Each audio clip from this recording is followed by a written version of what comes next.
Hi, my name is Ed Poole. I'm a socialist activist and I'm increasingly becoming more and more worried about the left's problem with the handling of discussions around race.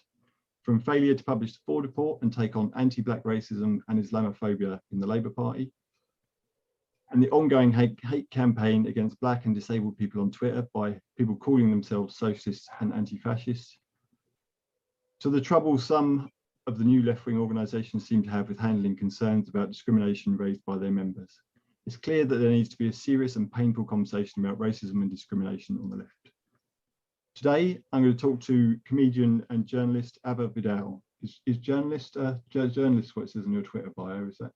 Yeah, I am. Yeah, Okay. technically, social commentator, whatever, journalist, comedian, writer, all those things. I was going to put writer and comedian, but I wasn't. I just went with your Twitter bio. Anyway, she's been involved in political activism on the left, but in recent years has been becoming increasingly disillusioned about working with the left. Thank you very much for speaking to me, Ava. Thank you. What sort of campaigning have you been involved in personally? I think like about just over 10 years ago, as I started doing comedy, because I speak about politics in my comedy, people were like, oh, wow, Black woman speaks about politics. And started sort of inviting me onto certain TV shows, like This Week and, oh gosh, what was that one on BBC Three? Rick Edwards used to have. It was like the young person's version of Question Time. Yeah, lots and lots of shows like that I was asked to go on to. And so I just got more and more involved, which led to me being asked to come and speak at certain events. Like I was quite involved when I lived in Walthamstow. Sorry, I have a bad cough. I was quite involved when I lived in Walthamstow in the protests against the EDL. So then that got me more involved with the Muslim community. And so, yeah, I just started getting invited to speak at all these kinds of things. So I've done, and I did a lot with Labour. I got involved with Labour just before Jeremy was voted in. I was actually working with Jeremy on the day he got voted in. It was crazy. I just got back to England. I was pregnant with my little one. And I just remember feeling really sick, so sick. And everything changed. So we were talking about refugees, and he was the speaker and people weren't sure if he was going to come after they heard that he'd won. But Jeremy being Jeremy, of course he came. But it was just like this crew of people came through and they just parted everybody like the Red Sea, and Jeremy came in. And yeah, so I did that. I did the JC for PM. I used to do stand up for Labour gigs as well to raise money for Labour Party. And various people in the Labour Party I would do events for, like David Lammy I did. I've done stuff with Emily Thornberry. Do you know what I mean? With all the stand up for Labour stuff. So that's it really. And then I sometimes get asked to write, or I sometimes get asked to come on to various news shows to give my opinion about something, normally race related. Okay. What do you say the issues faced by Black people who become involved in political activism in this country, from kind of the issues in terms of working with the public, first of all, so obviously if you're canvassing or involved with campaigning, you deal with the public, but also from the organisations and people within those organisations? I didn't have too bad a time when I canvassed. I think the tide was really changing. I started canvassing. I think the first person I canvassed for was Catherine West. It just wasn't too bad, actually. I don't think there was anything, maybe because of the area that I was doing as well. It was, I didn't face much racism on the doorstep, but I did speak to Soweto Kinch, who I used to go sort of canvassing as well when my daughter was younger, because I could just put her in the buggy.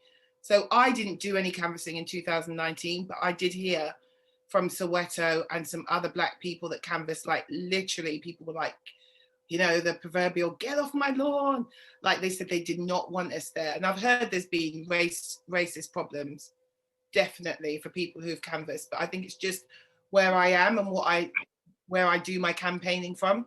So in 2019, I did a lot of my campaigning in this area where I live in Bedford, really just, I was running a gig, so I kind of did it from off the stage, and people were coming to that show from me. So it wasn't a case of people don't know, you know, they know what they're getting when they come to see me. That's it, really. Yeah. I found personally, obviously, I don't know about the racism aspect, but I did find canvassing that there was a definite change in atmosphere during 2019 from one of kind of like people weren't really interested or were willing to talk to a lot more vitriol to Labour canvassers. Yes. How have you found it? What's it like to get involved in politics when you know if you encounter racism? If people, so for example, for those of you not aware, my wife's black and we were in the Labour Party together, and you would occasionally see kind of casual comments or treatment that I would be aware of as like, that's a bit, and there's always that kind of thing. You're going to, you know, does that get called out? What's, you know, and do what are the issues around that? So, you know, what is it like being involved in kind of a political party where you know that calling out, you're going to encounter racism, and calling that out might be an issue? I do it. I mean, I don't care. You know what I'm like, really. For those who don't know, I just don't give a shit. Sorry, can I swear on this? Yeah. So I just don't care. I don't care what they've got to say, and I don't care if you're offended, and I don't care if it hurts your feelings for me to point it out. But I have been so disgusted sometimes. I was at a was it UNF conference? This was a few years back, and Diane was on. She'd spoken before me, and she was still working with Bell at the time. And Diane Abbott. Yeah, Dan Abbott and Bell,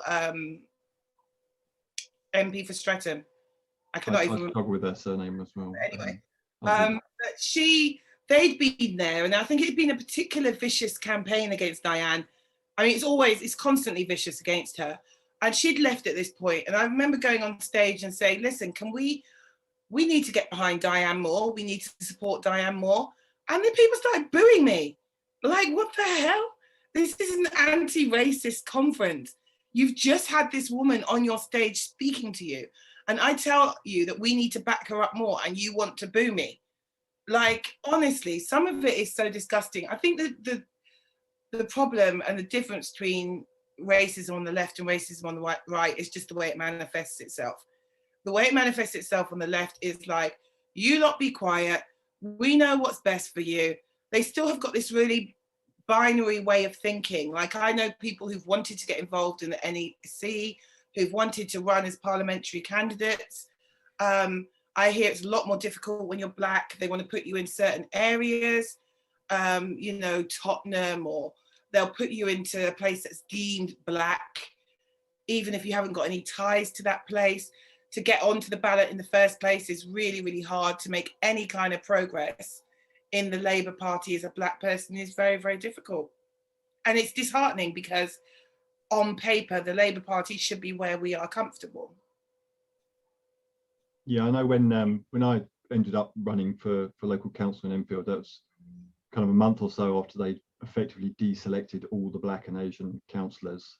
They all, you know, the selection process, you get triggered of whether you're automatically going to run again, and they got, some of them ended up with seats elsewhere, but most of them were not safe seats the last time. They deselected literally every black and Asian councillor. It was unbelievable in Enfield, which is, you know, quite a mixed area. I've got dogs just turned up, so he might start making noise in a minute. One of the things I've kind of noticed, and I've experienced a bit myself, to be honest, one of the things I got out of Twitter was kind of going through this process. But as a kind of lefty, you feel that you're a good person, and you know right from wrong, and you know you want to stick up for marginalised people. And sometimes when you can get accused of racism, it kind of people take it really personally. That's something I've noticed on the left. People take it really, really personally. And one of the row on Twitter over racism on the left at the minute, a lot of that is about people equating being called racist with abuse. Like, so you say somebody did something racist, they're taking that as abuse, like you're abusing me by saying that what I've done is racist. And I think the term that people have been using for that sort of thing is white fragility. Is that something you want to, can you tell us a bit about that? White fragility was coined by someone called Robin DiAngelo, American, I think, sociologist, and It basically means, yeah, if you speak about racism at all to white people, immediately the back goes up, the attitude comes in, they think you're talking about them personally. You can't even really point out to a white person, well, hey, hold on, not saying you're a racist, but just saying that comment that you made just now is really dodgy. Oh my God, it's just like hell. So you talk about Twitter. I always have a running joke because I can extract it from them like bees taking nectar from a flower. I always can get you within 5 tweets. They cannot help themselves. Within 5 tweets, you'll see what someone's about. I mean, I get it to a certain extent, because one thing that I have a problem with, because I just don't recognize all of it, because there's so many things. It's like with racism and stuff like that. There's so many idioms and stuff that have crept into the language that are racist, but they're just colloquialisms. Do you know what I mean? So sometimes people don't recognize it as such. And so I've had that problem with ableism before, like not knowing that's ableist at all until you actually think about it. Hold on a second. That's, oh, I see what you're saying. But I mean, there's some people who cannot do that. They literally cannot shift themselves away from that mindset at all. And the minute you say it, and I think it is exactly what you say, that when it comes to the left, they've got this idea, we're the good guys, they're the bad guys. How dare you call us racist? And then you see it comes in, look what we've done for you people. Oh, go to the Tories then. Look what's going to happen to you over there. And black people are looking and going, I'll be in the cabinet. I'm going over there. Do you know what I mean? So the left are not doing themselves any favours whatsoever. And the Tories are being very smart with what they're doing right now. The Tories and the right, with the black and brown people that they're recruiting. And the left are not, I mean, I just think the left in this country is pretty much finished. It's going to be finished for a long time unless somebody can go back to basics and rebuild it from the ground up, because it's a holy mess. And I think this is the time to do it, really, because Labour are not winning 2024 at all, if there's any Labour left when Keir Starmer's finished. Yeah, I can see Labour losing a lot of seats at the next general. I can't see them ever winning again, to be honest, the course they're on. No. One of the things, and this has kind of got a long history, a long dangerous history, but another kind of technical term that people tend to take that gets people's backs up is white women's tears. So something I've mentioned once or twice on Twitter, and people go crazy. Excuse me, I think that's an ableist term. Sorry about that. But can you explain what people mean by that? Oh, it's a long history of white women. White women's tears cause death for black people, basically. White women are seen as the epitome of femininity, and the thing that they have to be, you know, they just have to be protected. They're so precious, they're so this, and nobody takes into account that some of them are really fucking vicious, and the stuff that they do. And it's just a long history of, oh my God, you've made this woman cry. And people are really calling it out. I don't know if you saw that thing on TikTok where it was, hey, it was all these white women going, now cry. And they all started to cry. And then they went, now stop. And people like, look at them laughing about it. I mean, I think it's where it went on to basically to be called Karens, really. Karens is talking about a certain type of white woman who weaponize her tears and her whiteness to get somebody who's of color into trouble. I mean, you had it with Emmett Till, and she admitted this boy was 14 years old and he was so badly beaten he was unrecognizable because a white woman said that he wolf whistled at her, and then she turned out she was lying. I mean, we saw it was quite famous. Amy Cooper, who was the woman in Central Park, and there was a black man who happened to be a professor and a bird watcher, who asked her to not let her dog run up on him. And then she started going, I'm going to call the police. I'm going to say a black man's attacked me. I mean, it's, a long history of a black man did it. There was that woman, I think she was canvassing for John McCain. And I think she cut her own face, did some kind of damage to her face, and she swore blind. She was in tears that an Obama fan had done it to her, but she got caught out. The woman who accused the black guy's son of stealing her mobile phone, which she ended up leaving in her car. And it's just, yeah, they just start crying on you. And then that paints, you know, like a black man's a danger to her, or a black woman. We always get called bullies and aggressive and angry and all this stuff, you know. And if they don't like it, they just don't like it. But it is a behavior that is commonplace, and it needs to be addressed because, like I said, it costs lives. Yeah. Do you think this sort of thing happens with other accusations of discriminations? One thing probably get me in trouble a little bit, but I'd see quite a lot of parallels between the way a lot of people on the left reacted to accusations of anti-Semitism, in terms of, it was, you know, obviously there was political shenanigans going on and people were using accusations for their own ends, but the way it was handled by a lot of people on the left, I think it was taken personally rather than kind of as a political criticism. Did you see those parallels? Yeah, absolutely. Absolutely. It's one of the things that I was always calling out.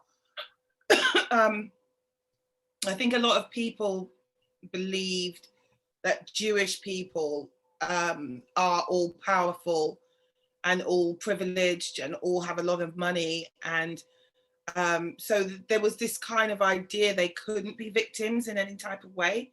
I saw a lot of that. And what I was trying to say is, like, just to have some respect. Do you know what I mean? Like, people were there on one hand going, oh my God, it's so safe for Jews in the Labour Party. It's so safe for them around us. We're not the ones, it's the far right. And then you're coming out with anti-Semitism. So I'm like, well, why? If you're telling Jewish people they're okay with us, and then you're talking about them like that, how are they meant to feel? It was very, very, very difficult past few years for Jewish friends of mine that I know are Labour supporters, definitely.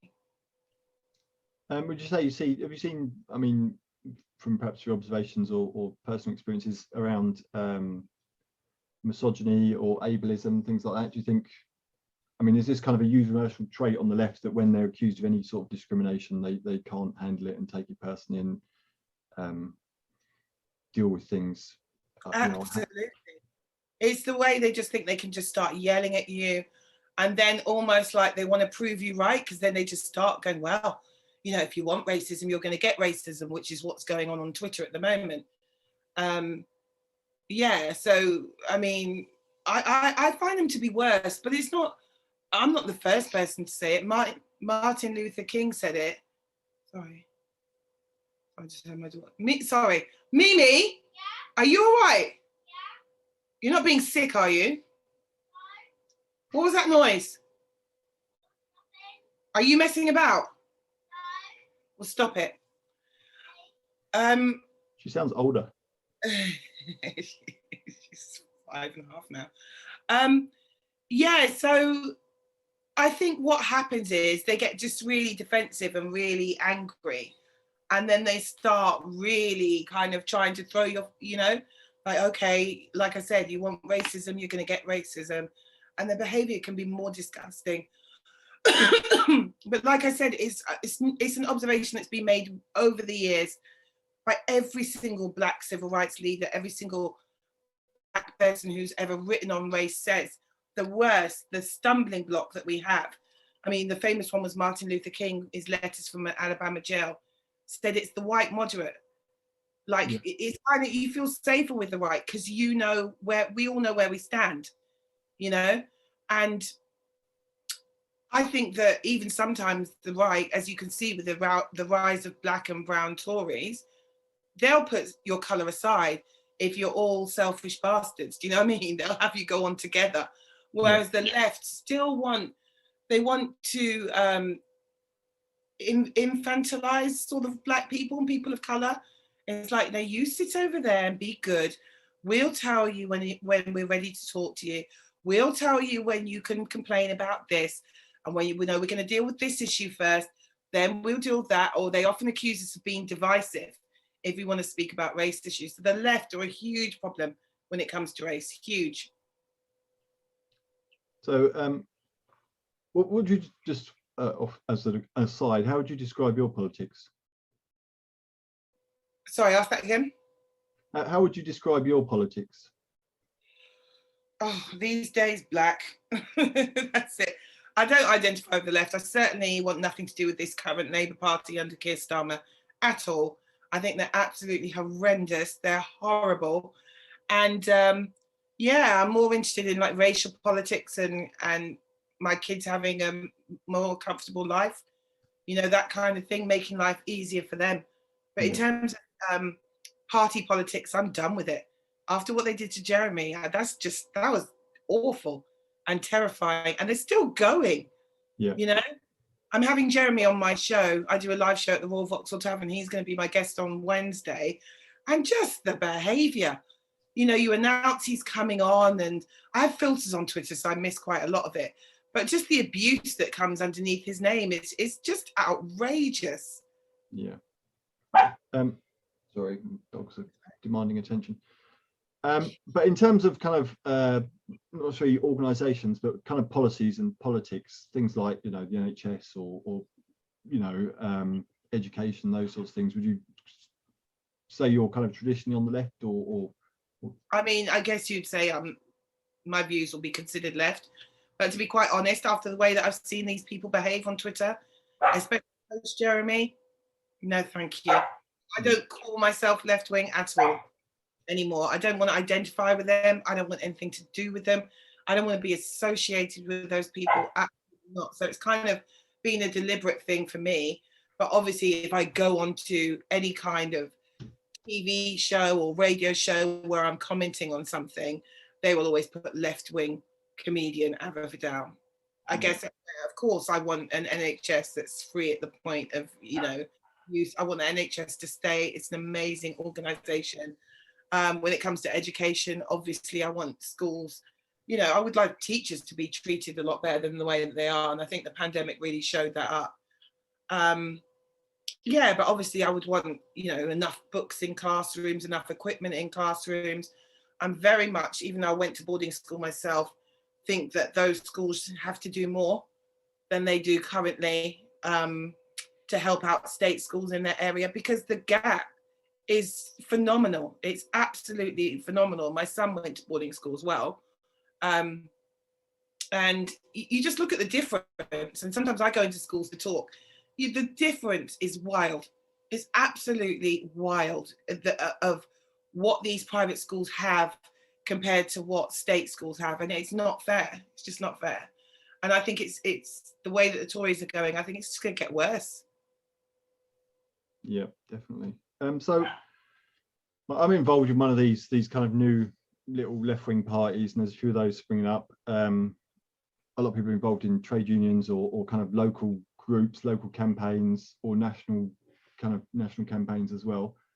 As like a white geezer, how can white people build organisations that are safe spaces for Black people? And I think there's a bit of a catch-22 in that you want to build a safe space for people, but that's kind of difficult to do without their direct kind of leadership in that area. But then why would they get involved in an organisation that's not necessarily safe for them in the first place?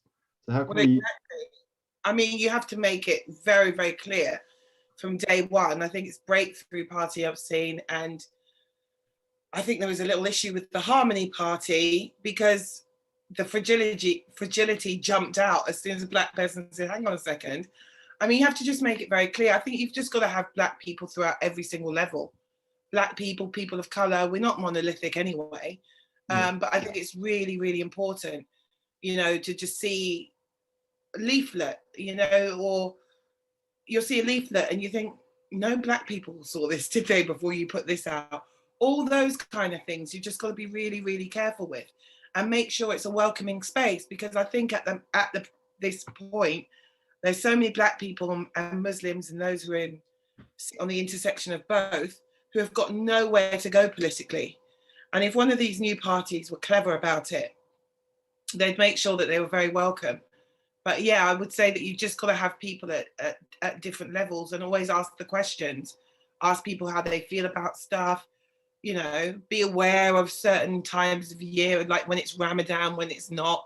Do you know what I mean? Just that little bit of respect for people's different cultures and stuff goes a long way. Okay. I mean, I think one of the things, I'm a member of Breakthrough, and we're, you know, just it's a kind of building it from the ground up and trying to work out how to reach various people and various things. And I think one of the difficulties you have as effectively a collection of white people is reaching communities to begin with. So it's, you know, you can say we'd love to have loads of Black people, Muslims, people from all sorts of kind of marginalized communities to lead on those issues and help build a party that's inclusive for them. But you need to they need to get involved first as well. And then how do you prove it's inclusive before they've gotten involved? I don't know if that's something. I mean, we're speaking a lot about social media. That's quite easy to do. Then you've got you could have different speakers come in. Like you could speak to people like Stafford Scott from Tottenham Rights. You could call other groups. There's loads of Black groups out there doing stuff. You know, Black Lives Matter. We don't actually quite know who they are, but there's groups and they have like Twitter feeds and stuff like that. Why don't you invite some of them to talk at your and say, you know what I mean? And once people see you interacting, and once you're commenting as well on certain issues, like when deaths in custody, you know, discrimination with hairstyles at school.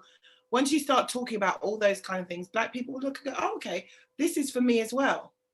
But if you say, well, we haven't got any Black people, so how do we get the, like it's catch-22, it's kind of not. It's like for you guys to go out and reach out to people and they can be found. Okay. One of the things I've kind of seen with some organizations is maybe the leadership is quite well-intentioned, or people in the leadership are well-intentioned, but and maybe we've got this a little bit with the Labour Party over the last few years. The members can be an issue. I mean, one of the things they were trying to do in the Labour Party was that they got stuck on was rolling out anti-Semitism education about anti-Semitism, and they had a bit of an issue with that. What do you think organisations can do more to kind of educate members on discrimination and so on? I mean, you can point out, but I think you can't help sometimes who follows you. Do you know what I mean? There's nothing you can do. And when we were on the JC for PM tour, one of the things that we despaired about most was that people who claim to be fans of Jeremy are behaving in a way that Jeremy just would never condone, ever. But what can you do? You can't really do anything. I think what you have to make very clear is that you're not approving, and that kind of behavior isn't welcome in the party from the top. That's what you've got to do. But you know, there's also fake people on there as well that pretend they're, you know, you can't do anything about that except make it very clear, well, hey, that person said this and they're claiming to be a follower of mine and I don't accept that kind of thing. Do you know what I mean? Like if I have a follower, had to block a follower the other day for being homophobic. I was like, you don't do that here. Absolutely not. And he was like, oh, I'm going to do what I like. I was like, go do it behind the block button then. Like absolutely zero tolerance for that kind of thing. But, you know, just to educate people, really. Okay. One of the things that's come up, I think comes up a lot with arguments about race on the left, I think, is people accuse racism and they say that's not racist. Why is that racist? How is that racist? And there's a lot of conversations about who decides what's racist in a way. So how do we work out what is and isn't racist? You're asking me how to work it out. I think what's your view on that in general? You just got to listen to what the groups are saying, basically, people from those groups, and what they're saying is racist and why they're saying it's racist. But like I said, we're not monolithic, which is what the Tories have really tapped into. So I could sit all day long and say something's racist, then they'll go and get someone like that psychopath who was on Jeremy Vine's show the other day, who'll turn around and go, it's not racist at all. I mean, it's common sense, do you know what I mean? That tells you what it is. There's always going to be people. I mean, there's Black people on the left, you know, on this Twitter spat who are siding with the people who are posting bananas and monkey emojis and stuff like that. There's not a lot you can do, but my rule will be is, what does the majority say? If you've got like 9 Black people saying something's racist and 1 Black person saying it's not, go with the 9, for goodness sake. Yeah. They tend to be, yeah. Do you think people from marginalised groups have to form their own organisations? Do you think trying to rely on things like the Labour Party and so on is a bit, well, do you think people need to form their own organisations? That's a new thought of mine. since like the Labour Party has changed so much, I've really thought maybe we've just got to do our own thing, because we're just not being respected in these spaces at all. So yeah, I definitely think at this point it's sad, really, because we now got all different groups who are organising on their own, which is exactly what was wanted. I mean, my ideal would be like a cross-racial, cross-sexuality, cross-religion group that puts all of, pushes forward against all kinds of discrimination. So that would be my dream. That's what I'd love to see. I think it's a shame, but I think if there's nobody speaking up for you and nobody who's bringing your issues to the forefront, you're going to have to do something. Yeah. So at this point where we're not welcome, I would say to Black people, organise amongst yourselves at this moment. That's what we're going to have to do. Okay, what advice would you give to, say, young Black people wanting to get involved in politics and campaigning at the moment? Geez, I'd say good luck. I'm not even really sure where they would put themselves. Look, I'm really grateful for anyone that does want to do that. And I'd just say they've got to be just a really, really strong person to look after themselves, look after their own mental health and stuff like that. There's going to be a lot of knockbacks. There's going to be a lot of criticism. Yeah, I think you're brave if you want to do that right now. The political atmosphere is so poisonous. Okay, that's my last question though. Should we finish on something a bit more upbeat? Okay. I haven't got anything upbeat though, but I think one of the good things that's come out of the last few years, I think, out of Jeremy Corbyn and so on, is there's obviously a massive appetite across the country for kind of a progressive, anti-racist, anti-neoliberal, kind of a different type of politics than we've had certainly for kind of most of my living memory. And although that might not have a home in the Labour Party, I think there's seeds been planted that maybe we could build something in future, even if it's not quite where we are at the moment. What do you think? Oh gosh, if you want to keep it teary. I don't know, because look at what's going on now. You'll see some of the most ardent Jeremy fans who were there for like the last 7 years, who are, I mean, I'm not even going to lie, I've had thoughts where I thought, thank God that guy didn't win, for lots of different reasons. Number one, for his own safety. Number two, because my goodness, it didn't take much for these people to show their true colours, did it? And I'm actually scared at the thought that we could have ended up in a party with these blimmin' racist, disgusting people and not even have realised what they're like. So I don't know. I mean, I definitely think there's an appetite for people to be less selfish. I definitely think it's coming from the younger generations as well, who've got got nothing to lose, the way that their parents lived, the way that their parents got on the property ladder and, jobs and job opportunities and all of that. They kind of don't care because they know they've got nothing. They might not even have an NHS when they get older. So I would definitely put a lot of hope into them. But I do definitely think there's older, experienced activists as well who are, and hopefully they can you've kind of got to look at what came before you as well. So I'm hoping that they can do something like that. I'm not going to lie, I'm very worried about the future. I think like seeing those protesters the other day in the streets, and apparently they're protesting about insulation in houses or whatever. I didn't even know what they're protesting for. I think I saw some people who I think should have known better cheering when people went and dragged them out of the street and were like, get out of the way, get out. The whole point of protesting is to cause disruption. That's the point of it. And I think now we're in such a toxic environment and atmosphere that the police and the government don't have to do much. We're all turning in on each other. My dream would be like a massive, civil, everyone just don't go to work one day. Everybody just stay home one day. Nobody, I was walking along Oxford Street, right? And I was just thinking to myself, make it a week rather than a day. Well, yeah, a week would be better. But I was walking along Oxford Street and I just thought, if everybody here just didn't come to work one day or 1 week, how amazing would that be? Do you know what I mean? I think we're going to need some kind of real direct action, but unfortunately, we've got a compliant media that's poisoning, you know, the way that they report things and stuff like that. So I think we've just got a lot of healing to do. And like I said, I think while Labour's down, because Labour's down and out right now, I think this is the time that left builds from the bottom up. Yeah, agreed. Brilliant. Okay, well, thanks for your time, Ava. And I'll be tuning into your. Is Black Women's Hour on this week?